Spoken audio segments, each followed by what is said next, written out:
Hello, everybody. Welcome. Sorry to keep you waiting there, but I'm a bit on the boomer tech and I've been working it out for the last couple of minutes. I also, if you saw my thumbnail, it has a question mark on it, which I edited in because I am high tech up in here. And sorry, I haven't been looking at the camera. Hi, everybody. So I'm joined by the last true Gael to talk about some interesting COVID-19 related statistics tonight. So thanks for joining me, LTG. Yeah, cheers, no bother at all. Hopefully my sound is coming through and hopefully everyone can see that. So I just see a bunch of 5x5s and thumbs up there, so that's fine. So what I'm gonna do is I'm just gonna launch it into this.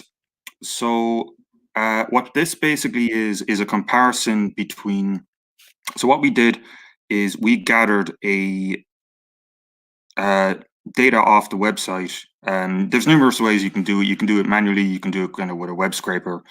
But we got the death notices for RIP.ie from the years 2015 to from yesterday, basically. And this tab here is it's the Eurostat deaths per month per March for every single year.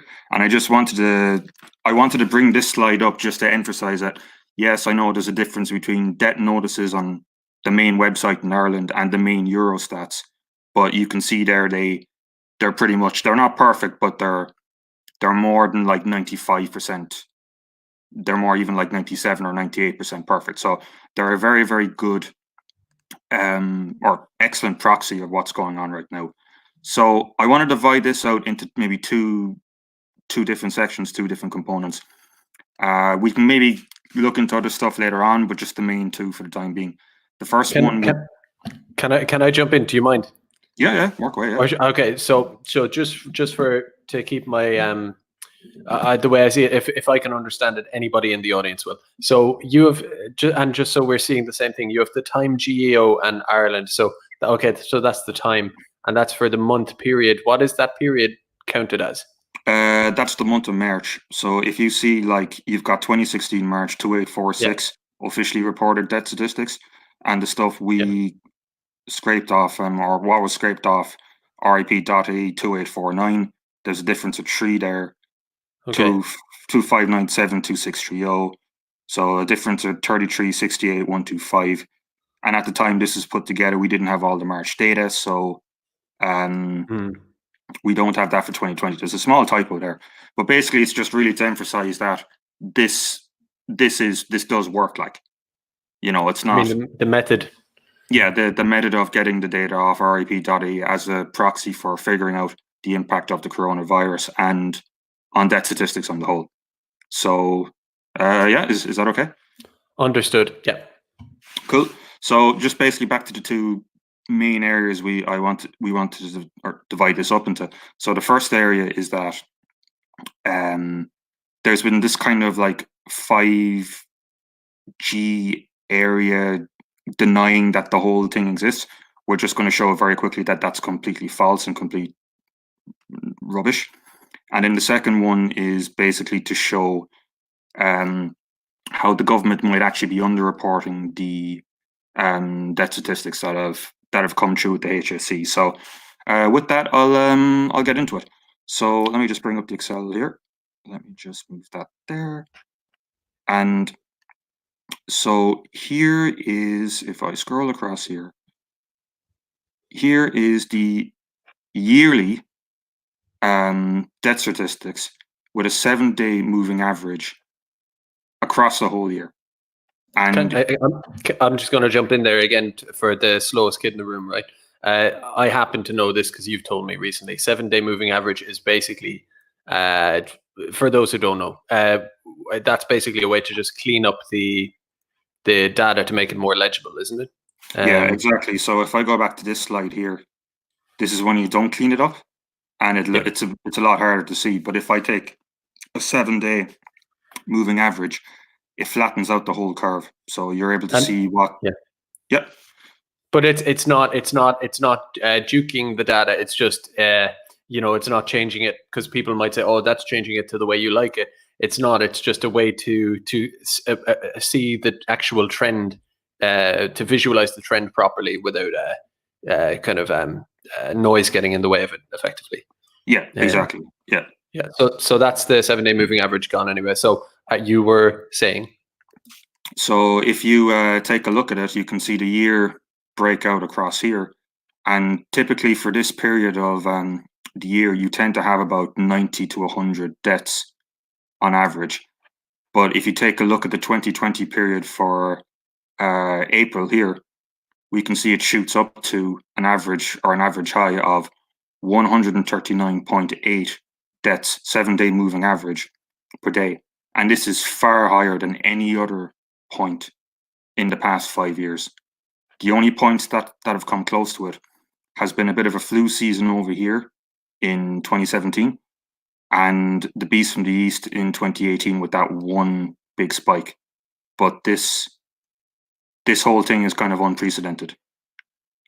So you can see like it's more sustained, isn't it?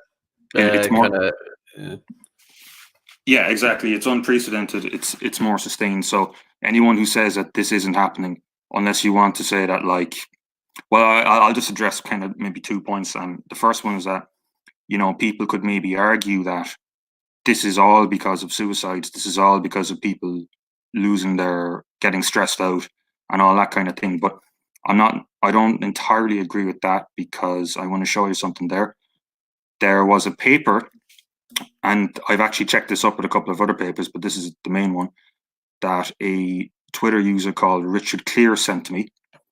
And the paper kind of goes into the fact that the mean debt, is about 17 to 18 days. And if I go back here to the more localized May one, what you can see within the graph is that you have that 90 to 100 deaths a day average. And then you have a big shift up in deaths from the 5th of March onwards. And considering we had our first cases, 29th of February to the first week onwards, and if you assume that the mean time for a case to be, for lack of a better phrase, converted into a death is 18 days, it makes perfect sense that you see this big shift come from that period on. And I think, I don't know if you'll agree, but that's too short a time period for people kind of mental health issues and financial issues to be kind of kicking in, no? It is, and again, and for this isn't like trying to be owning the skeptics or any of that. To be fair, they could have some arguments, but strictly in terms of the existence of this thing, that makes sense to me, that it checks out for that kind of incubation period, basically. And the other thing too is that, like, you have this spike here that ticks all the boxes effectively. Above that, what is the norm is basically this kind of 100-person average, but like, I see someone in the chat talking about how many flu deaths were they maybe trying to cope a little bit on that. And it's like, okay, these lines are clear. They are for several different years. It's 2015, 2016, 2017, 18, 19, 20. So you can see all of the different flu things. Like you've pointed out, that spike is the Beast from the East, which is slightly exceptional, but still doesn't even match what we're currently seeing, which is a sustained peak well above the Beast from the East. The other thing too is that, like, you're taking this in the context of other countries too. It's not isolated. But that's general argument stuff. In a way, I'm more interested in your statistical readings here than getting into a rhetorical argument. I'm talking too much now, but so to be clear, we have the various different years here at the bottom, and that is your spike there, and that is with your argument about suicide and despair. Yeah, you wouldn't expect this to be kicking in that easily. The other thing too is that one could argue that people are a little bit more relaxed at the moment. A lot of people, someone could make an argument that there would be less suicide at the moment since this is broken out, and I would be willing to at least hear it. Like, it's not that far-fetched. The most obvious conclusion from this is that it's the virus doing its thing. So yeah. Any more to tell me on this? Sorry. Yeah, just even to kind of match up on that. One of the things that's kind of been one of the criticisms a bit about this has been, this whole did you die of the virus or did you die with the virus? I mean, well, there's two kind of, and even the influenza thing. With the first point, it would be kind of like, that's fine, but I mean, the virus does weaken your immune system, and then you can die of an underlying condition. You might not have died officially of it, but it could have weakened you to that degree. And the Yeah, second thing, oh no, go ahead. yeah, sorry, go on, yeah. No, you go, my man. Yeah. So that would be the first point, and then the second point is that the kind of influenza thing, criticism that's been kind of going around. Well, we're talking just absolute gross death figures here, and you have to explain why you have a 90 average in March, and that shoots up to around 140, 135 to 140, which is a more of a 50% increase per day from March the 25th, roughly speaking, onwards. Unless you can come up with a good explanation for that, then it's the virus that is causing it, and you can't, like, unless people are conspiring on RIP.ie to put in fake entries on. But that's preposterous, obviously, So yeah, I think it speaks for itself. And again, I'm trying to keep this away from the rhetorical, but there are people who make perfectly good arguments based on, let's say, cost benefit, perhaps, and on civil rights and stuff like that. That, fair enough, go ahead and make those, but you don't need to objectively kind of, I don't know, the reality of it. But I think this is quite clear at this point. That is a very interesting graph. Now, I don't know. Do you want to move on to the other one you were telling me about? This one about, the one I'm talking about. Yeah. So the second one is basically if we got all this RIP data, and then if we matched up the HSE reported COVID deaths and see where that left us. Now, one of the HSE have actually been reporting this very, very badly. So they started reporting it as all the deaths that came in, and then they came out and said, well, no, they're just basically all the deaths that came in. There aren't the deaths that actually occurred per day. And those deaths are not only coming in on a lagged basis, and we don't exactly know what the lagged basis is, because in the recent 77 deaths that have come in, they've been even distributed as back as like 5 to 6 weeks prior. They don't have this data readily available. I mean, I actually contacted the HSE earlier today and just kind of asking for a data request, and they never even got back to me. So they have not been transparent with this. They've been very, very awkward with this for something that should be. And again, I don't understand why do you have to have a lag to get a confirmation that someone died in a particular day rather than the date those deaths ended up coming in. So what I did is I adjusted the numbers based for that. And if I go back to the Excel file here, and if I go to this tab here, you see that you have 3 lines, and it's the same thing. I've taken a 7-day moving average. So the first line up here, the blue line, is the overall RIP deaths. The second line is the RIP deaths when you subtract the coronavirus per day deaths as given to us by the HSE. And then the line below here is the moving average of 2015 to 2019. And you can see that there's only a bit of noise up and down. It's fairly the same up until around April the 5th, April the 6th. And then the gap between what it kind of should be really on average and what it actually is goes up significantly. Now, and it goes up significantly in certain points. So it could be like, you could have a point of like, for the 15th of April, it should be around 85. You've got a confidence interval, a bit of noise here and there. If it was a little bit above or a little below, it wouldn't matter. But it's gone from 85 to 100, like, and that's a 10 and a bit percent increase, which is quite high, basically. So that's just kind of a real graphical way that, like, whether they're not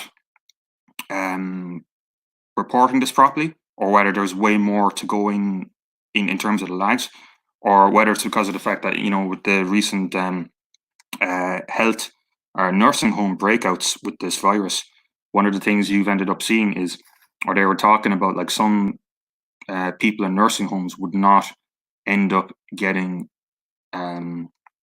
officially put under the coronavirus statistics because they'd only have a limited number of symptoms and they wouldn't have been given the test, and therefore they end up falling outside this threshold or this gap. And so there needs to be a call on basically the government to kind of work that out in terms of, like, you get your nursing home deaths, you take your coronavirus deaths, you take one out of the other, the 54 or 55% of what's there, and then you can go, okay, there's a certain level of statistical noise, but if it's significant, maybe you might do maybe not necessarily a t-test. A z-score will probably do okay. Then what you can just do is you can maybe attribute the either it's not being reported properly, or then some of the outside stuff comes in, like someone you know, like killing themselves or suicide or whatever. But like we were talking about before, I think it's too early for that to be a significant uplift in this. I think this gap here is basically a bit of a mess up to some degree. Well, And like that has been witnessed in Spain, Italy, I think the UK as well. I haven't looked at that information from the UK in like a week or two, but it's the same thing as that. Basically, you have the average deaths is kind of a line flat at the bottom, like just normal average taken from the past few years. Then you have the COVID reporting, which is higher. And then you have this absolute deaths thing, which is like maybe a factor of like twice or three times higher than the rest.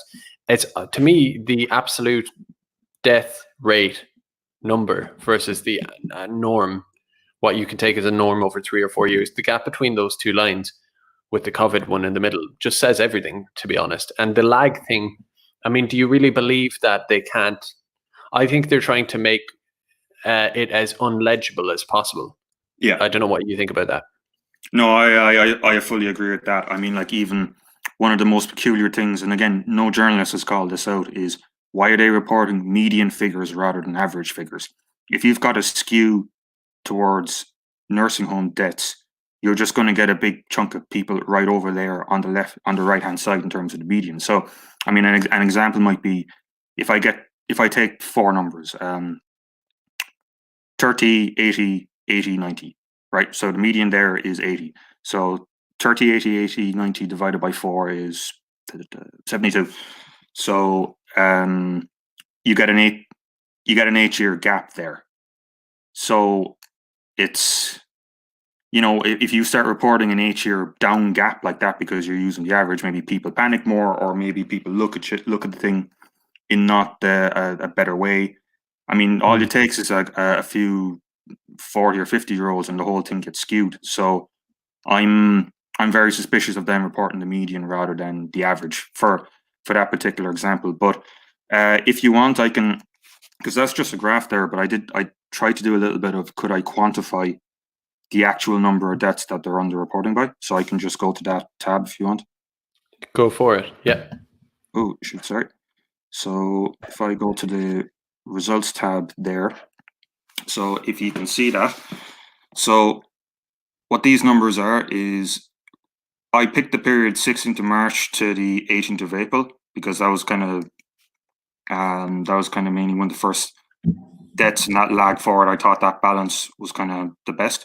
So in 2015, you've got 2,960 deaths. 2016, 3,058. 2,762, 2017. 3,084 for 2018. 2,949 for 2,949 for 2019. And this big increase, 3,970 for 2020. So if we subtract the coronavirus reported deaths for that period from the overall, we get 3,283. And 3,283 is quite a bit higher than any of these numbers. So the average would be 2,962. So if you wanted to even just do a little basic standard deviation kind of thing out of that, it shouldn't. You would only see maybe a shift 126 more, but I mean that's not really the point. So like, if you were to get 2015's deaths, there's an excess of 323, even when the COVID deaths are taken out. Sorry, so I should emphasize that. These numbers are even when the COVID deaths are taken out. So we've got 323. Well, no, it's when the reported COVID deaths are taken out, right? That's the distinction. I mean, you know what I'm saying. It's the ones that are being reported. Yeah. The ones that are being reported.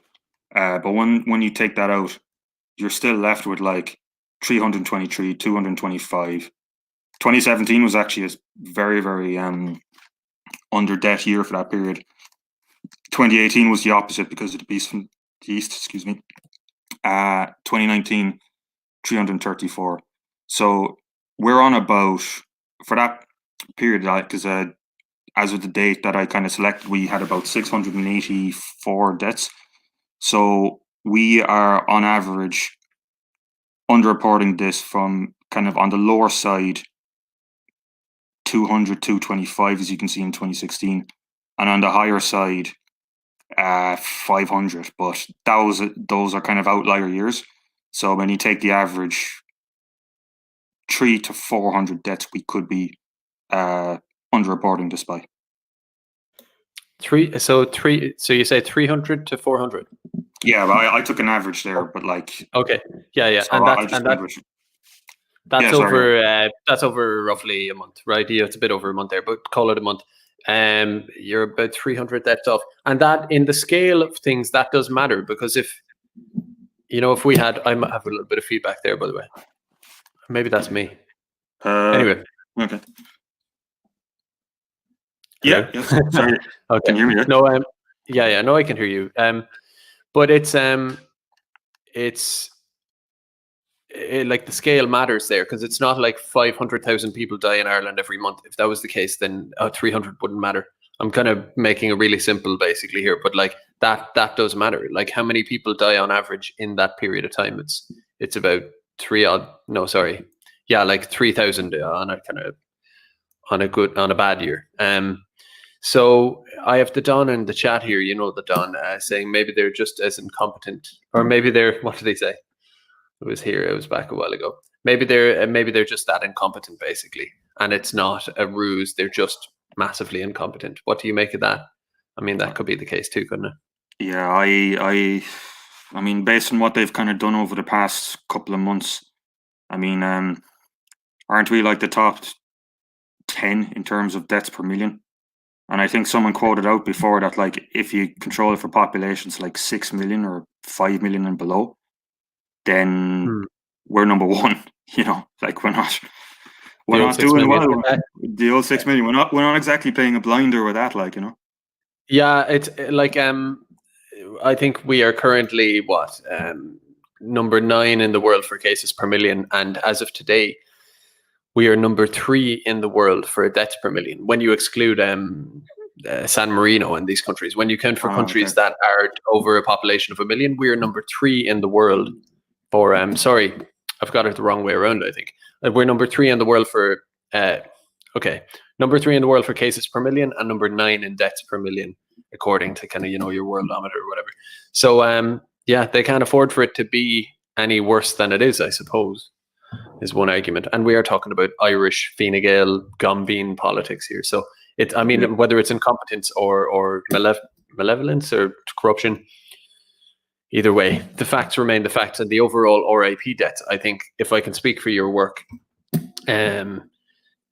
all of these kind of comparisons are, of course, very interesting and important. But the key thing really here is that RIP overall number compared to whether you're comparing it to the average of other years or whether you're comparing it to their reported cases, either way, it's much, much higher. And I don't think, like you said, their delay thing accounts for it. And that's the long and short of it, really, is that RIP number being much higher.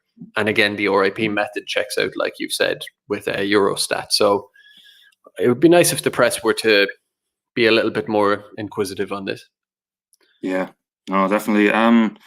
If we have time, we can go through some of the county stuff, because the other thing too Oh, is go that for it.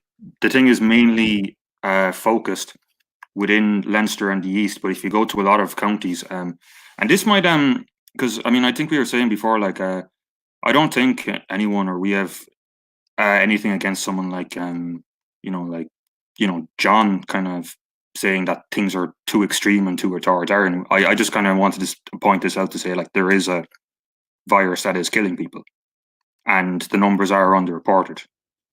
Fair enough. Yeah, I just if I to speak for myself on that for a second, the overbearing state response and all of that, I agree. I'm very, very glad we have the likes of John Waters.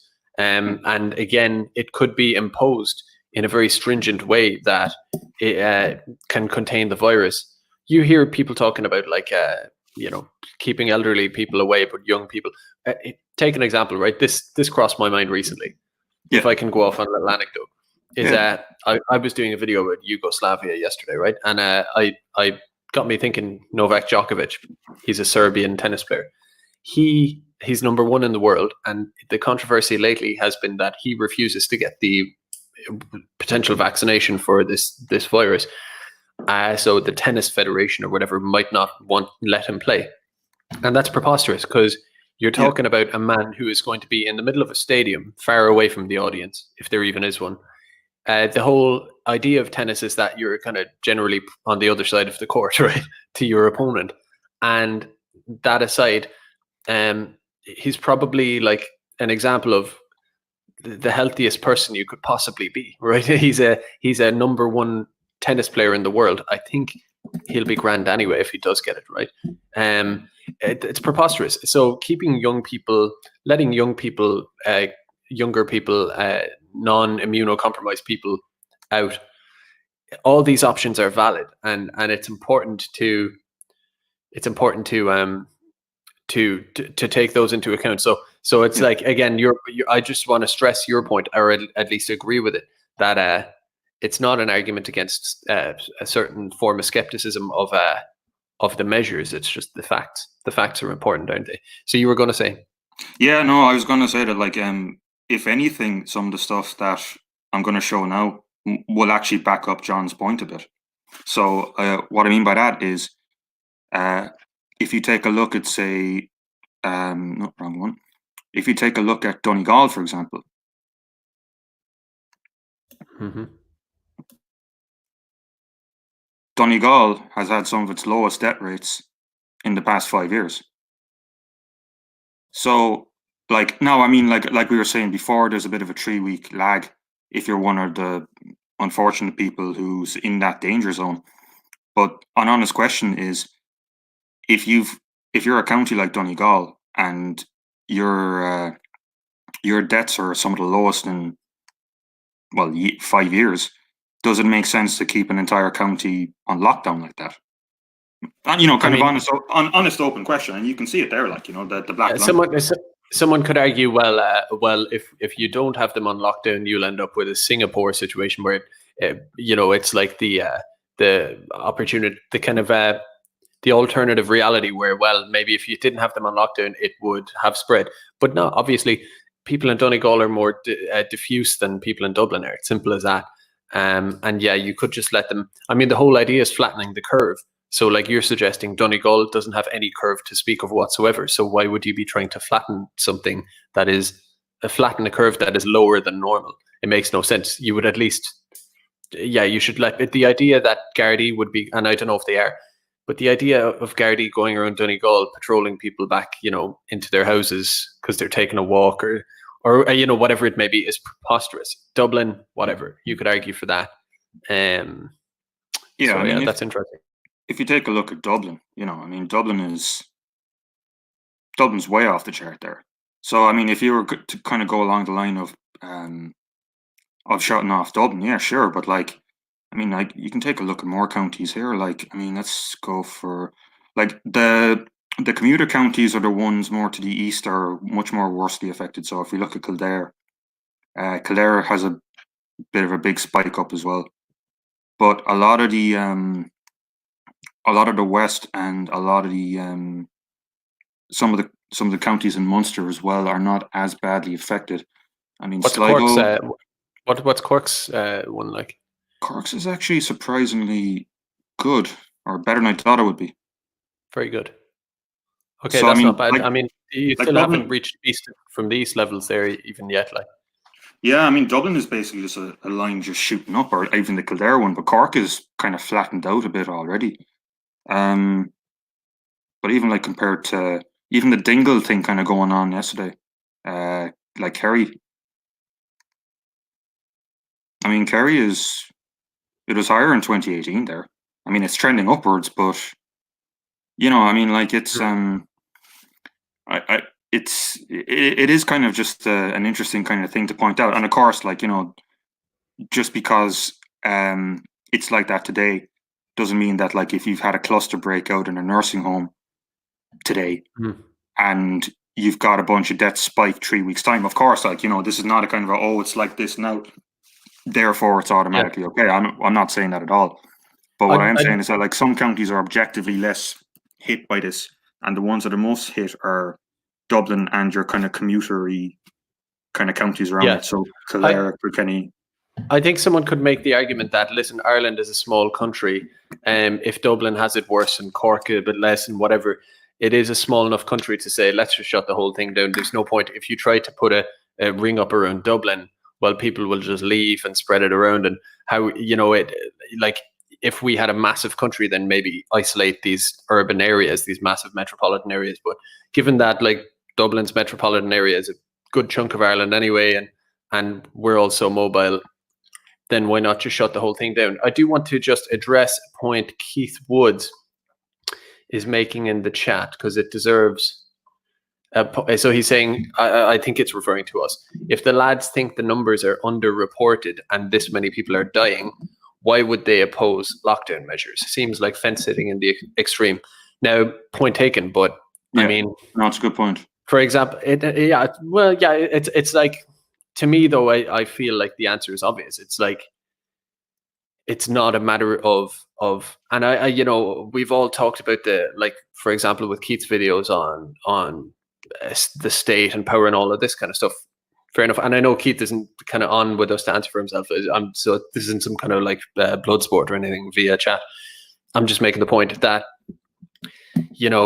aside from the state politics and the kind of philosophy of it and all that, ultimately, it's not a matter of fence sitting. Like, it's not a political or a philosophical point of view. We're just looking at an aspect to it and saying, hey, maybe some of the skeptics and the libertarians are just denying the fact that it's real, and we should have lockdown measures if it's real like that. But then at the same time, if Donegal has very low numbers of it, and there is a level of herd immunity that's going to happen anyway.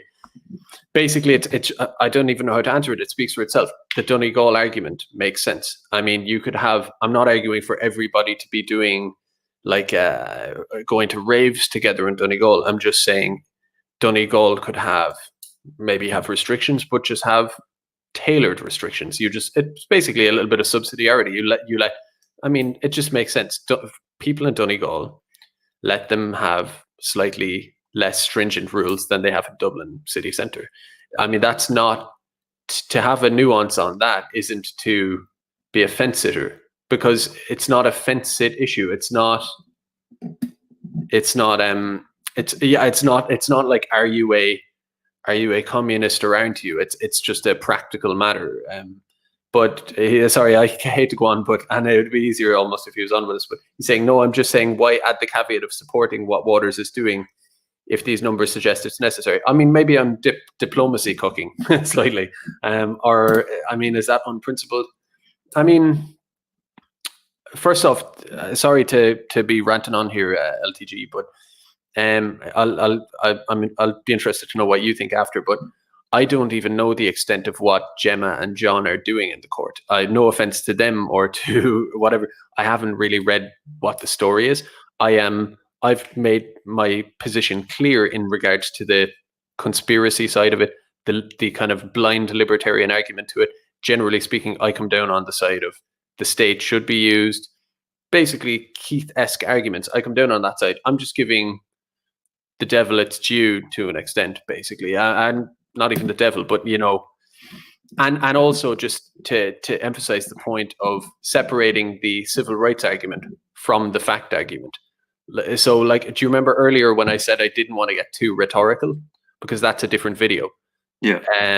So I'm just kind of emphasizing the difference between stressing that the virus is true and real and having an effect, versus the civil rights thing, which you could debate on a whole other political. You could have a political argument on that. I don't know. Anyway, yeah. What are your thoughts on that, if any, or have I just confused things too much? Yeah, no, you're right. I mean, I don't know. I think the main point of this is just kind of to show like that that any of the kind of 5G people who say that like this isn't happening, this is objectively false. And I mean, as for that case that's going through, well, maybe it's not they're bringing it in. They're trying to bring it in at a time when government support for this is just about the strongest it's ever been, or the strongest it's been for Fine Gael and Fianna Fáil in a long time. And I've kind of seen just posted around even just the kind of Facebook thing that like a lot of people are just like, tearing into them and kind of going like, why are you causing people's lives to be in danger because there's 100 people all crowded outside for a happy photo? That's not the best in terms of getting people on your side, Like if this is kind of a quiet thing where one person turning up, like, maybe Tracy, that would be fine. But this is a bit dodgy, like, Yeah, in a way, the points you're making there, and Keith in the chat, have kind of got me going. And I know I'm doing exactly what I said at the start of this video I'm not going to do, right? But it's like, there is an element of, I don't know what it is. It's things being like wildly unpopular. Like there's an instinct in conservatives or libertarians to gravitate towards the thing that is wildly unpopular and taking pride in it. And sometimes that is noble and fair enough. I mean, it depends. I don't think you can judge too hard, because it's like, it just depends what view you have on things. And if you don't ally with people, like take Keith, for example, I'm sure he would just say, I'm not one of these people, we're different. That's fair enough. But this people being crowded together, rubbing it in people's faces. But then on the other hand, I see the blue tick journalists coming down on John and these guys, and it makes me want to side with them. It's a tough thing here. Like, so you have like the more radical statist, kind of nationalist right. You have the libertarians, you have the journalists, blah blah blah. I mean, I like John. Sorry, just to interject there. I like John. Like I'm not kind of kind of grouping up on top of him, but I'm just saying that like this is not the best in terms of optics as of now for the time being. Basically. Yeah, I mean that's why I actually didn't know what was happening, but that's why I didn't go. I don't know. I'm not. I don't like being on the war path against people when I can maybe just stay out of it. Basically, it's like yeah, I don't want to be. It's not for me. So I'm staying away from it. I'm advocating my own position or whatever. But I don't know. I don't mind basically what other people do with their kind of politics and stuff like that. Like some of that I was more connected to in the past, some of that Gemma kind of stuff. But it's like, just for me, that's kind of ran its course personally, and I'm not on a war path or a massive disagreement spiral against them.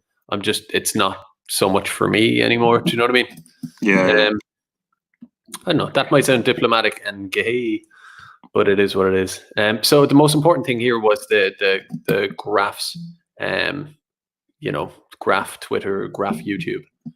That, I mean, what would you conclude is? What would you take away from what you've learned through your research here in the last couple of weeks?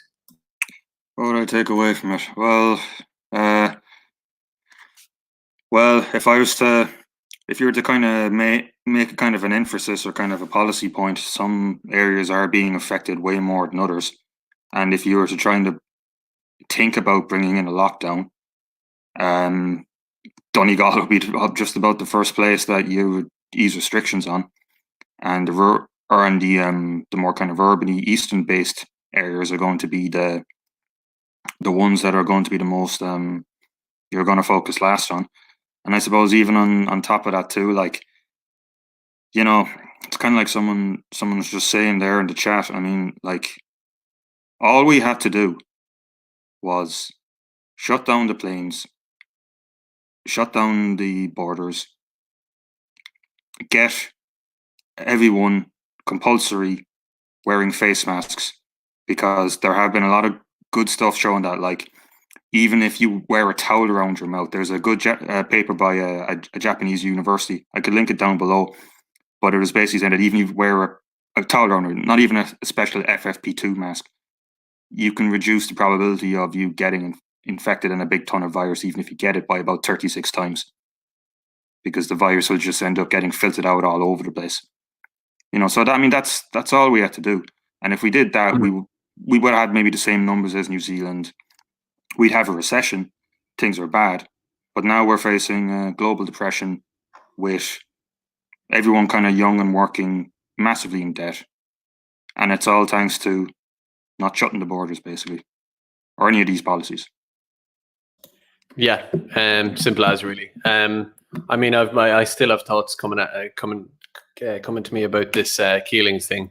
It's just unreal. It's unreal the way it's been managed in the last few days. I did videos a couple of days ago, but the way it's been managed by the media to make the conversation kind of the correct one, and they've just kind of boiled it right down to a question of public health safety with COVID, but without looking at the broader questions. The border thing, I don't know. I heard Miriam O'Callaghan talking to Varadkar on this earlier, and the question of the border, it's all about it's I don't know how to describe it. It's a very fake conversation, and they're constantly hiding the ball, just like with these dingle protests and stuff. In a way, I want to be open about it. My advocacy for closed border due to COVID-19 does come from my politics. So, you know, I do want to push the whole line if it's all about COVID, but it's like, ultimately it's about other things as well. But yeah, we could have probably done a lot better by not letting a pile of Italians and Cheltenham people in. But they couldn't do it. I mean, they were full on religious open borders right till the very end, and at that point the cat was out of the bag. I was going to ask Keith to come on there. I don't want to put him under pressure, but if he wanted to jump in, if he was in a position to, or really, I mean, is there anyone else we know? I almost want to keep it going now, but I suppose it is getting on the late side. But yeah, we can do that another time. No, it's just when I don't like talking to people through chat too much, but c'est la vie. Yeah, those are very interesting. I think the overall RAP data is important, and I mean, what are you meant to do? Like, can one of us apply for press credentials and ask the Taoiseach something? I was dying to do it when I was watching Miriam O'Callaghan talk to the Taoiseach on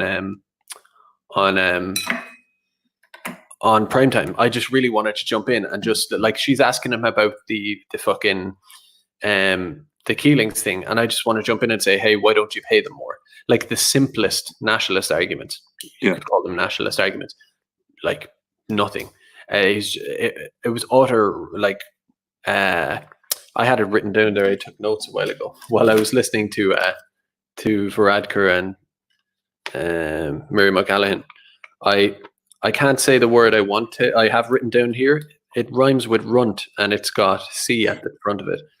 I said bullshitted, stumbled, runt. Theater. And then I wrote, ultimately he can be dodge because people en masse were voluntarily incapable of openly stating why this is a scandal. So they can just bullshit. They can have this theater on the TV where they can deal. It's like Dingle. They can talk about the COVID risk from the trawlers and be like, actually, we can deal with it and all that. Whereas these people in Dingle, God bless them, can't just come out and say it. So it's so painful to watch Miriam O'Callaghan supposedly grill Varadkar on the fundamentals of it. Such bullshit. So yeah, I suppose we can just kind of leave it there. We're pushing midnight now. I appreciate you coming on. Yeah, sounds good. And just maybe kind of maybe more final thing. I wouldn't be surprised if over the next Yeah, couple of weeks you end up getting a Holohan announcing, oh, we had 100 or this, that, or the other, or 400 who are supposed to be cases but not cases, or some journalist or some doctor coming out and saying, well, what we've kind of found or come across. yeah, It yeah. wouldn't surprise me at Well, all. I think that's going to come across in maybe the next couple of weeks. yeah, that happened in France. It's happened in New York. It's happened in a lot of places. We're gonna have that happen for sure. But and you know what's funny is that you are just doing this off of your own back. Like just I've been in touch with you there while you were putting this together. Like you're not like Russian funded or any of this stuff, right? You're just an ordinary person putting this together. Whereas we have Trinity and UCD and all of these statisticians that love to wave their credentials around constantly, who are paid. Their job is basically to do this shit for a living, just kind of to peruse what the next kind of statistical analysis they could do is. So they could just say, I mean, come on, the times we're in, they could very easily say, hey, if I'm going to do anything, I might as well be crunching all these numbers like crazy. And they probably have like, yeah, the resources and the students, the doctoral students and all of this stuff. They could do this till the cows come home. And yet there's a little bit of a tumbleweed there. So but they'll be all over it in a month's time for sure. That's another thing I'd be just before I kind of we leave off. I'd love to take a look at, because some of the countries have actually been very transparent about how they actually built these epidemiology projections for this, like even providing the code and all the methodology and all that kind of stuff. And I'm not saying I'd be able to understand it, but it's just kind of interesting that they don't have that transparency there. They haven't been transparent over a lot of just very obvious things, like a bunch of cases that happened in the East, and or even the fact that they only brought in that map thing, where you could see the different cases breaking out. I mean, there's a lot of questions that need to be asked there as well, but no one's asking them. It's a question of the nature of the kind of childlike treatment, the way the Irish state, whether it's through defensiveness because they were incompetent or whether it's through just lying and corruption. Either way, there's a strong trend of that in Ireland of not sharing things. Like I just don't think we can ever forget the time when they were telling us there was a case in the east of the country and the west of the country. I mean, that was the most insulting thing ever. Unreal. Like they and the thing then is they would gaslight the public that we don't need to tell you that because it would risk it's out of respect to the person's identity. It's ridiculous. You could say a person in South Dublin got it. You can even go down to the suburb, and that's not sacrificing anybody's name or details or anything. It's just, and it's like the secondary question. And this is the thing about the media. Again, it's like, the HSE will say that at the press conference, and no one of the journalists just follows up and says what I just said. They don't just say, I mean, how does that make sense? I mean, why would making it more specific risk someone's individual identity or privacy? It doesn't. It obviously doesn't. A 6-year-old child could tell you that doesn't. But yet they just kind of gave us that line and that's it. It's really fucking annoying, to be honest, the way they do that. Same with the we can't let, the reason you can't stop people from coming on their holidays here to like a cottage in Mayo or something is because we need a person to come in and fix the MRI machine. Yeah. The subsequent question there is obvious too. I don't need to state it. It's obvious, and yet they just fob you off.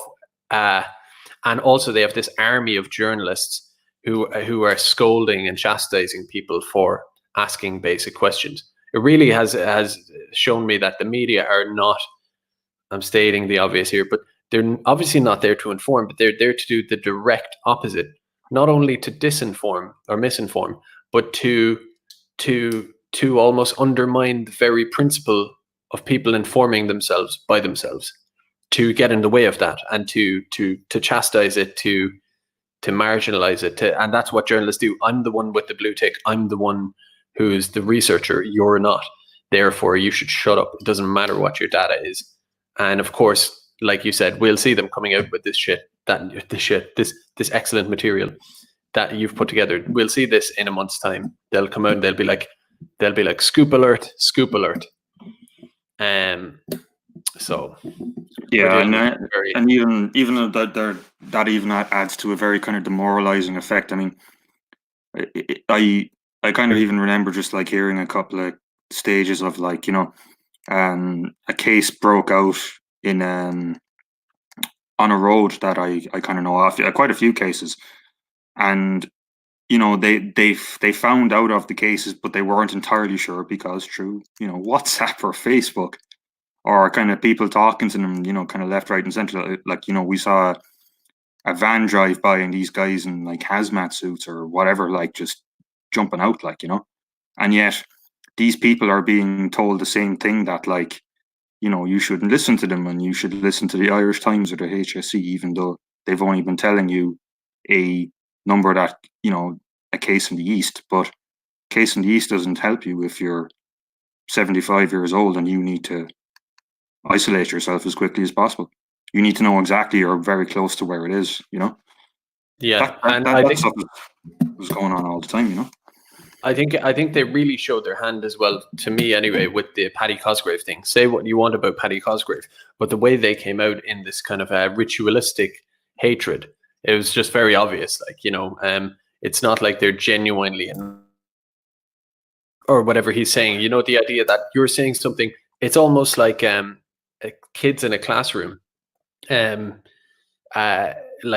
oh, you know, it's like kids throwing a tantrum, like, oh, he said something he's not supposed to, he did something he's not supposed to, you know, like he's not a journalist and he's saying stuff that he's saying, putting some news out there, freaking out, because one guy with a little bit of influence is saying, hey, I have a lot of friends in the medical profession. They're telling me this and that.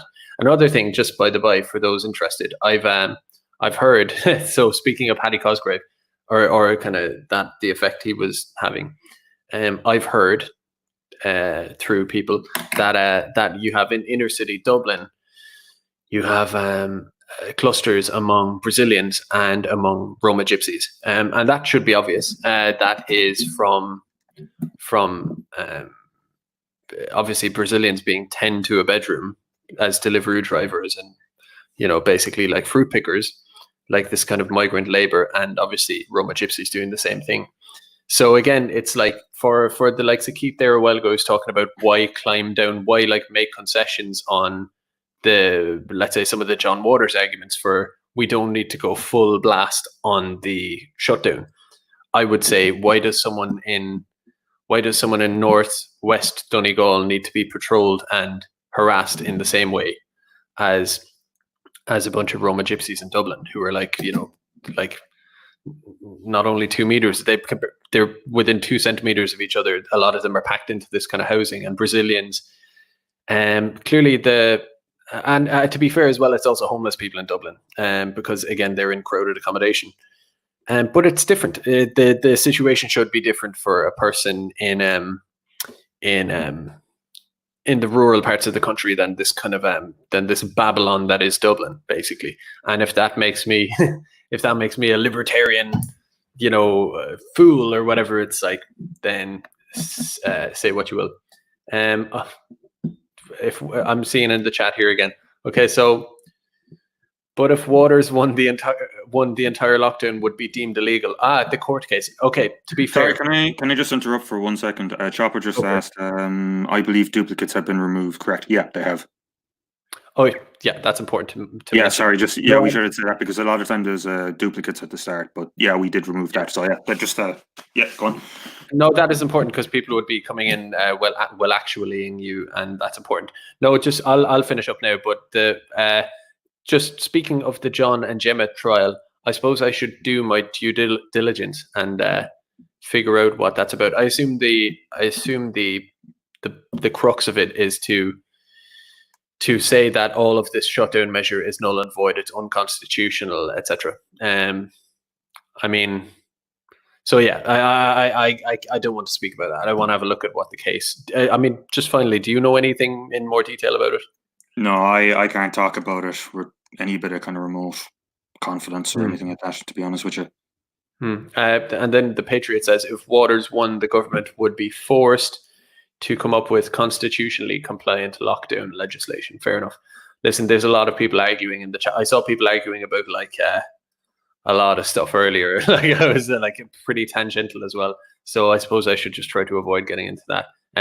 Thanks very much for all of that. I hope everybody appreciated it, and we will see it in the mainstream media in 6 weeks' time. Yeah, pretty much. Yeah, and thanks for hosting it, because the audio stuff earlier, and thanks for anyone who was patient enough to continue along here. So thank you. Yeah, these things can be a nightmare sometimes. Yeah, so I'll leave it there. Like I say again, thanks very much, and everybody. Also, go to my description. Last True Gael's Twitter, BitChute, and YouTube are there. So go subscribe to any of those if you're on those platforms, and subscribe to mine as well if you're not already. So thanks for watching, everybody. Good night. See you tomorrow.